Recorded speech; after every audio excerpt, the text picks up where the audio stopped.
Welcome back to the Victor Gonzalez Show, and today we're talking about the Cincinnati Bengals. The Cincinnati Bengals are run by Zac Taylor, and last year they had a miraculous run, with them going from one of the worst teams in all of football and selecting Ja'Marr Chase in the first round to now being a Super Bowl contender and losing in the Super Bowl last season. Now looking not only at their division, but looking at the AFC, it looks like it's going to be a much tougher path for every team, especially within their division. You're going to have the Browns, and what happens at the quarterback situation is going to limit them. Then you have Baltimore, who seems that they're getting all their guys back and seem to be in a very great position to move not only up into the AFC contention, but not only to win their division.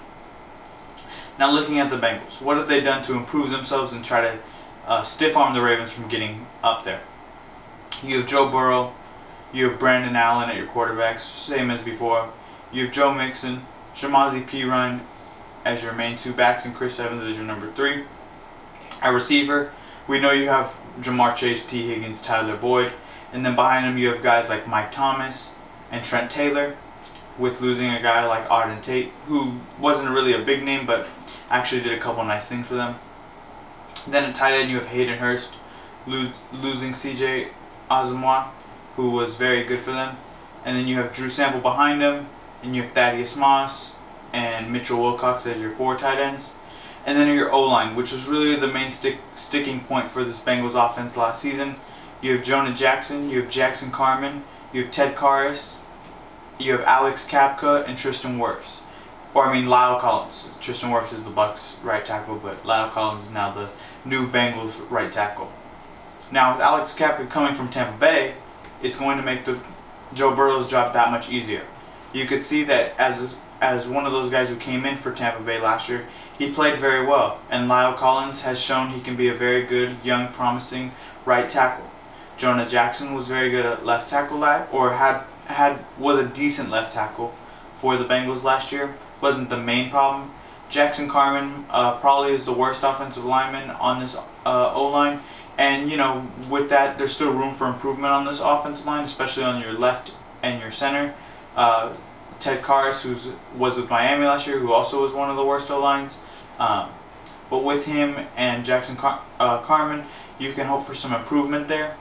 With Alex Kapka being your right guard and trying to solidify somewhat of your interior.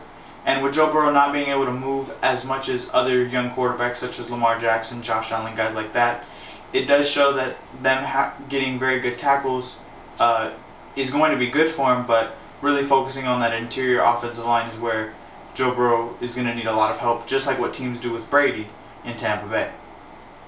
This Bengals offense with Brian Callahan in his second year as offensive coordinator really showed improvement from not having him to his first year yet last year.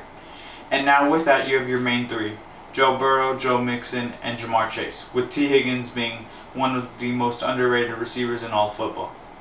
Hayden Hurst, I think he's going to have big shoes to fill with C.J. Osmwa leaving for New York.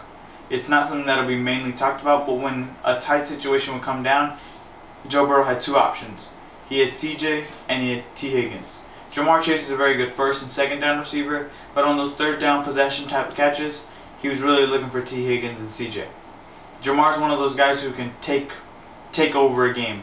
You give him a slant or you give him a screen and he can go take it 75 yards and hit his head on the goalpost. But on a 3rd and 4, when you need that over-the-middle tough catch, they went to T. Higgins and they went to C.J. Those were the two guys for that. So losing a guy like C.J. and replacing him with Hayden Hurst, who was a backup tight end for Atlanta and was a backup tight end for Baltimore earlier in his career, it really hinders how much your offense can do and limits another security blanket that Joe Burrow did have in his past with a guy like C.J. That's why I think this Bengals team, although getting better roster-wise, may even take a step down in its standings and how far they got in the postseason last year.